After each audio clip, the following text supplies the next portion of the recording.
चलिए हम let's start करते हैं आर्टिकल नंबर 58।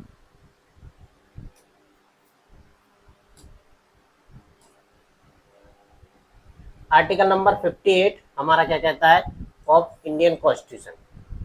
ये हमारा बेसिकली राष्ट्रपति पद के लिए योग्यता, यानी कि राष्ट्रपति जो भी व्यक्ति राष्ट्रपति बनना चाहता है या बनने की कोशिश कर रहा है उसके लिए क्या क्या एलिजिबिलिटी होंगी, क्या क्या योग्यता होंगी, क्योंकि प्रत्येक पद के लिए भारत में क्या है योग्यता निर्धारित की गई है। विदाउट योग्यता के कोई भी पोस्ट है नहीं, कुछ ना कुछ तो जरूर है योग्यता, ये विशेष रूप से हमें ध्यान रखना है।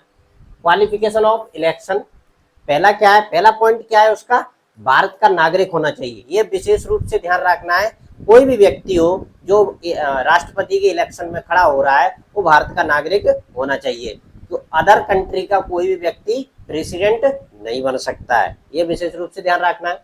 दूसरा पॉइंट हमारा क्या कहता है, 35 वर्ष की आयु पूर्ण कर चुका हो, यानी कि जो व्यक्ति 35 वर्ष की आयु पूर्ण कर चुका है वो राष्ट्रपति के इलेक्शन में खड़ा हो सकता है, वो भी एलिजिबिलिटी की कैटेगरी में आता है। तीसरा हमारा क्या पॉइंट है यहाँ पर, लोकसभा का सदस्य बनने की योग्यता रखता हो, यानी कि कोई व्यक्ति जो भी राष्ट्रपति के इलेक्शन में खड़ा हो रहा है वो लोकसभा का सदस्य बनने की योग्यता रखता हो।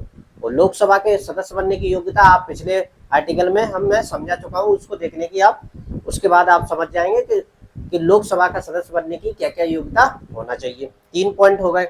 अब हमारा ये चौथा पॉइंट क्या कहता है, किसी लाभ के पद पर ना हो, यानी सरकारी नौकरी या पद पर ना हो, यानी कि क्या कहता है लाभ का पद, यानी कि कोई व्यक्ति जो राष्ट्रपति के इलेक्शन में खड़ा हो रहा है वो सरकारी जॉब में नहीं होना चाहिए। कब नहीं होना चाहिए, जब वो इलेक्शन में खड़ा हो रहा है, अपना फॉर्म नॉमिनेट कर रहा है, तब की बात यहाँ पर की जा रही है। उससे पहले भले ही वो रहा हो, कोई दिक्कत वाली बात नहीं है। जैसे फॉर एग्जाम्पल हमारे IIT प्रेजेंट वर्तमान में द्रौपदी मुर्मू जी है जो राष्ट्रपति है, वो पहले टीचर रही थी, उससे कोई दिक्कत वाली बात नहीं है। जब उन्होंने इलेक्शन में खड़ी हुई तब उन्होंने क्या किया, उस पद को अपने द्वारा क्या करा, रिजाइन दे दिया। उसके बाद वो इलेक्शन में खड़ी हो सकते, खड़ी हो गई और वो जीत के आगे एट ए प्रेजेंट टाइम वर्तमान में वो क्या है, भारत की प्रेसिडेंट है। ये यानी कि हमारी ये 4 योग्यता पहले ये निर्धारित करती है कि आप राष्ट्रपति पद के लिए योग्य हैं या नहीं है। चलिए हम थोड़ा सा और समझते हैं। अयोग्यताएं यानी कि डिस्क्वालिफिकेशन, अगर कोई व्यक्ति राष्ट्रपति पद के लिए अगर फॉर्म नॉमिनेट करता है उसके लिए डिस्क्वालिफिकेशन भी हो सकती है ना, क्योंकि प्रत्येक पद के लिए क्वालिफिकेशन भी होती है और डिस्क्वालिफिकेशन भी होती है। दोनों योग्यताएं बहुत इंपॉर्टेंट है। चलिए इसमें क्या है, यदि कोई व्यक्ति केंद्र या राज्य सरकार के अधीन किसी लाभ के पद पर हो, यानी कि कोई व्यक्ति जो केंद्र या राज्य सरकार के किसी भी लाभ के पद पर हो, लाभ का पद यानी कि सरकारी जॉब में हो, तो वो जॉब के साथ राष्ट्रपति का पद ले नहीं सकता है और या फिर उसके नॉमिनेट फॉर्म नहीं भर सकता है। सबसे पहले उसे क्या करना पड़ेगा, रिजाइन देना पड़ेगा, उसके बाद ही वो क्या कर सकता है, राष्ट्रपति पद के लिए नॉमिनेट कर सकता है। तो वह राष्ट्रपति नहीं बन सकता है। स्पष्ट क्लियर कह दिया, इसमें कोई छुपाने वाली बात नहीं, स्पष्ट है कि वो राष्ट्रपति नहीं बन सकता। लाभ के पद पर है या फिर आप सरकारी पद पर है तो भी वो राष्ट्रपति पद नहीं बन सकता है। हालांकि निम्नलिखित पदधारी इसके अपवाद है, ये भी ध्यान रखना है। इसके ये क्या है, 3 अपवाद है। अपवाद मतलब होता है ऐसी कंडीशन जो अकॉर्डिंग टू सिचुएशन डिसाइड करती है। पहला नंबर क्या है अपवाद, राष्ट्रपति या उपराष्ट्रपति, यानी कि जो भी व्यक्ति राष्ट्रपति है या उपराष्ट्रपति है अगर वो दोबारा चाहे तो नॉमिनेट फॉर्म भर सकता है, ये इसके अपवाद की कैटेगरी में आता है। दूसरा क्या है, किसी राज्य का राज्यपाल, यानी कि कोई भी व्यक्ति जो राज्यपाल वर्तमान में है वो राज्यपाल रहते हुए भी राष्ट्रपति के फॉर्म भर सकता है। ये क्या अपवाद की कैटेगरी में आता है।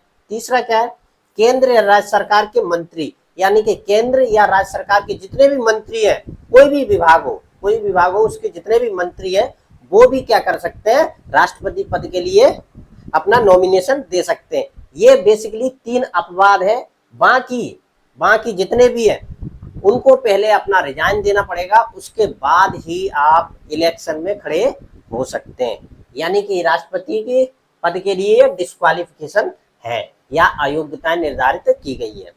देखते हैं और क्या है इसमें।